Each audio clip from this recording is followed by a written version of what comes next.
¿Qué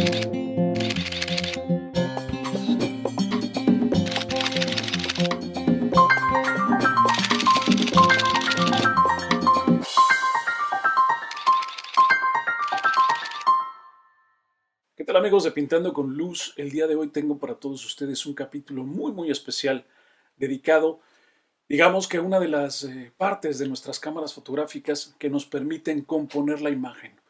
De alguna forma vamos a hablar el día de hoy de los diferentes tipos de visores que vamos a encontrar en nuestras cámaras. El visor precisamente es esta parte de nuestro equipo fotográfico que nos permite encuadrar y componer nuestra imagen.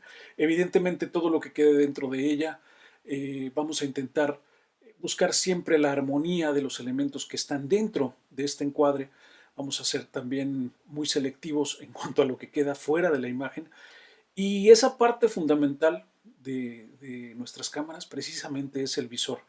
El visor evidentemente es una herramienta muy importante que, como ya les digo, pues nos permite ser creativos y nos permite entender qué es lo que vamos a registrar en nuestras cámaras. Además, en muchos casos, los visores también dentro de los mismos, pues son parte de una extensión de nuestra mirada, de nuestro ojo, y al quedar un poco ciegos, digamos, al estar viendo a través de ello, hay información que posiblemente sea importante tener a la mano. Entonces, muchos fabricantes, en algunos casos, en este visor, pues nos dan otro tipo de información para tener en cuenta en el momento en que hacemos nuestras fotografías.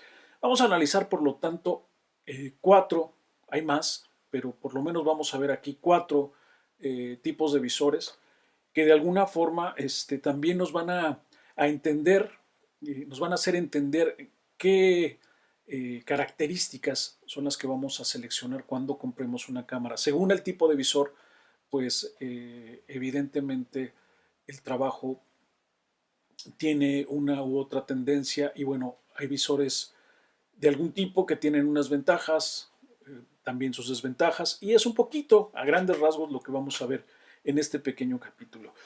Primeramente voy a comentarles sobre un tipo de visor clásico, que es el famoso visor de cintura. Es un visor que generalmente viene en este tipo de cámaras TLS, que son cámaras que tienen dos objetivos. Un objetivo, que es el que lleva la máxima calidad, es el que lleva el obturador, el que lleva el diafragma, y como ya les digo, es el que tiene el cristal con mayor calidad para hacer directamente nuestra fotografía. Y el visor que viene en la parte de arriba, o el lente que viene en la parte de arriba, es el que va conectado o el que va dirigido hacia un espejo que va a lanzar esa misma imagen hacia nuestro visor. Y este visor nos va a servir como referencia para poder encuadrar. Son, dependiendo la cámara, pues visores más sencillos, menos sencillos, que tienen más información o menos información. Y de alguna forma, como se darán cuenta, cuando el visor de arriba no está exactamente a la misma altura que nuestro objetivo, que está en la parte de abajo, pues estos dos ejes ópticos, tanto el del que correspondería al visor como el del objetivo, donde va a registrar la cámara, no tienen, no tienen, digamos, la misma dirección exacta. Por lo tanto, pese a que son muy precisos, sí que van a tener un problema que le llamamos error de paralaje. ¿Sí? Cuando estos dos ejes ópticos, el del visor y el del objetivo, no coinciden al 100%, vamos a tener, vuelvo a repetir, un error de paralaje. ¿Qué ventaja tiene este visor de cintura? Este sí que es un visor de cintura porque podemos, digamos, ver desde arriba, ¿sí? Incluso podemos colocarlo a la altura de nuestra cintura, ¿sí? Y dirigir el encuadre mediante nuestra ventana del visor. Evidentemente es una ventana bastante grande que nos permite esa distancia desde nuestra cabeza, digamos, hacia el pecho o incluso más abajo hasta la cintura, y sí que nos permite hacer un encuadre bastante correcto del mismo. Voy a dirigirlo un poquito, aquí ando yo, ¿sí? Ahí se ve mi mano, ¿sí? Estoy dirigiendo ese visor hacia un encuadre. Es así de simple como trabaja este visor de cintura. Generalmente lo vamos a encontrar en cámaras de formato medio, carrete 120, tanto formato 6x6, 6x7, 6x4.5. Es lo más típico, el visor de cintura. Este sería nuestro primer visor. El siguiente visor es mucho más sencillo. También va a tener un error de paralaje. Es un visor Albada. Y el fabricante lo único que hace es poner una ventana lo más cercana posible y mediante un cristal que generalmente puede tener una forma tipo menisco que hace una pequeña corrección, esa corrección óptica de este cristal de nuestro visor va a ser muy similar a la distancia focal que tiene nuestra cámara fija. Estas cámaras que tienen este sistema de visor, el visor de Albada, no suelen ser objetivos intercambiables. Por lo tanto, si contamos, por ejemplo, en este caso, con un objetivo de 40 milímetros, el visor de Albada, que es un cristal, ¿sí? Va a tener la forma de esa apariencia que nos da los milímetros en nuestra cámara. Suelen tener una un pequeño marco brillante, casi plateado, que nos intenta hacer la corrección del error de paralaje. El enfoque, por ejemplo, se hace en estos tipos de cámaras a cálculo. ¿Sí? Calculamos más o menos la distancia a la que se encuentra nuestro sujeto, pero el visor no va a servir para nada, no nos va a apoyar en ningún sentido para calcular ese enfoque.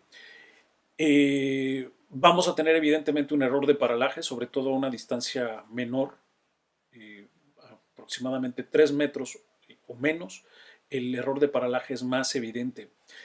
Y en este caso es obvio porque el visor se encuentra aquí y el objetivo aquí. Entonces los dos ejes ópticos no coinciden, más o menos se juntan aproximadamente a 3 metros aproximadamente. Y como ya les digo, no suele tener mucha información en este tipo de objetivos, y en este tipo de cámaras, quiero decir, en este tipo de visor.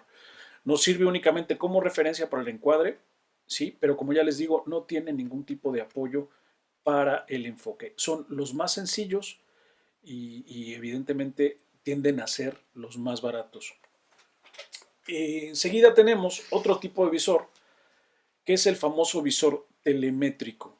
El visor telemétrico es muy parecido al visor de Albada, pero cuenta en su interior con un artilugio mediante espejos que el visor principal está, digamos, emparentado con un visor extra. Este pequeño visor que hay aquí suelen ser una parte reconocible de una cámara telemétrica.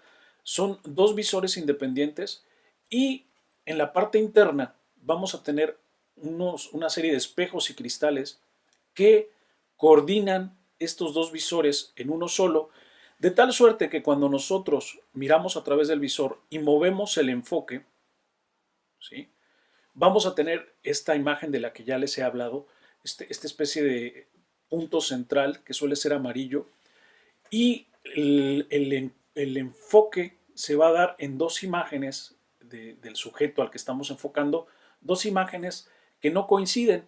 Y en la medida que vamos moviendo nuestro enfoque, estas dos imágenes se juntan.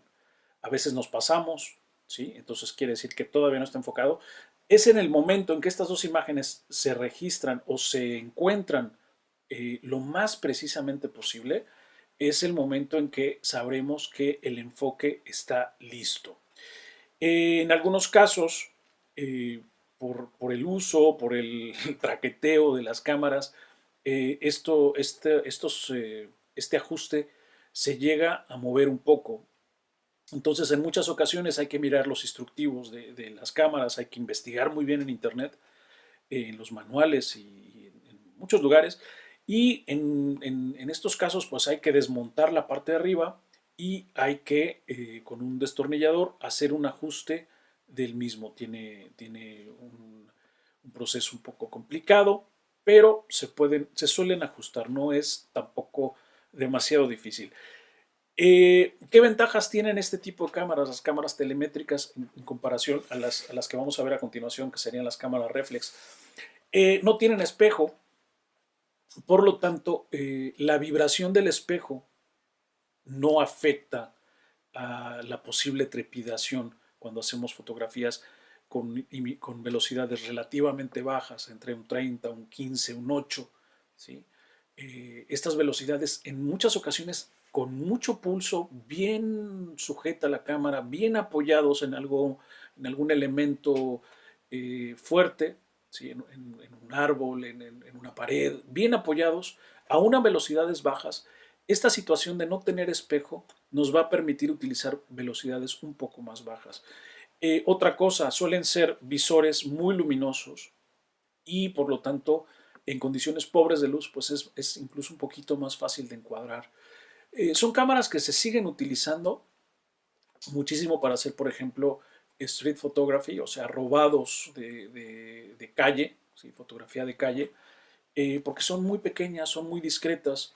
Incluso hay quien aconseja que de preferencia sean lo más pequeñas posibles, negras, que no llamen demasiado la atención como una cámara reflex demasiado vistosa. Pues para hacer street photography esto va bastante bien. Se puede preenfocar un poquito, hacer un seguimiento y obturar. Son cámaras también muy cotizadas por esa ventaja de poder enfocar fácilmente a través del telémetro y que no vibran demasiado. Son realmente una gozada, si les digo la verdad, a mí me gustan muchísimo y las recomiendo mucho. Enseguida vamos a tener pues el clásico de toda la vida, la cámara reflex, que se llama reflex precisamente porque tiene en la parte de adentro, no se ve aquí, sí que se ve, aquí se va a ver mejor, si lo dirigimos hacia la luz, sí, tiene ahí su espejo, ahí se ve nuestro espejo, que nos va a mandar la imagen que pasa a través del objetivo. Esta imagen va a llegar al espejo, va a subir a 45 grados y mediante una pantalla de enfoque que tenemos ahí dentro, esta pantalla de enfoque, ¿sí? Va a pasar a través de una serie de espejos y cristales llamado el famoso pentaprisma y de ahí va a ir dirigido a nuestro visor. En este caso no tenemos un error de paralaje, el eje óptico del objetivo va a coincidir exactamente con el eje óptico del visor, es exactamente lo mismo, salvo que dependiendo del modelo y la marca, ese reflejo en el visor puede ser del 90%, 95%, 98% o en algunos modelos que son los más cotizados, incluso en un 100%. De esa forma, lo que estamos viendo a través del visor será exactamente lo que estamos captando a través del objetivo. Por lo tanto, en el momento que obturemos, lo que vamos a capturar va a ser exactamente lo que estamos encuadrando mediante el visor. Entonces, pues eso representa obviamente pues una enorme ventaja, ¿sí? Por eso evidentemente también pues son cámaras que se utilizan muchísimo de manera profesional, precisamente por esta capacidad. Para hacer, por ejemplo, copias de documentos, ¿sí? Donde queremos que el encuadre sea justo y exacto, para hacer fotografía macro de elementos pequeños, pues son cámaras que tienen mucho más ventajas que cualquier otra cámara que tenga algún error de paralaje, donde el paralaje no concuerda, o sea, no hay la misma precisión en estas cámaras, por buenas y bonitas que sean, no vamos a tener la misma precisión de encuadre y de enfoque incluso que el que tenemos en una cámara reflex. Por lo tanto, bueno, pues la cámara reflex sigue siendo la reina en ese sentido en cuanto a cámaras de carrete. Si hablamos de cámaras digitales, pues la situación puede cambiar un poco más. Los visores suelen ser electrónicos y el sistema es otro. No suele haber incluso errores de paralaje con ellas. Pero bueno, en cámaras de carretes, que es lo que estamos mirando últimamente aquí en Pintando con Luz, pues estas son las que van a ustedes a encontrar en el mercado y son de alguna forma pues las cámaras que yo les recomiendo. A grandes rasgos, pues estos son los visores más comunes. Quedan otros por entender o por mirar, pero bueno, son visores quizás más avanzados o incluso más sencillos. Que bueno, si tienen alguna duda, como siempre quedo a su disposición mediante nuestro canal. Pueden preguntar y yo intentaré responder. Muchas gracias y hasta la próxima.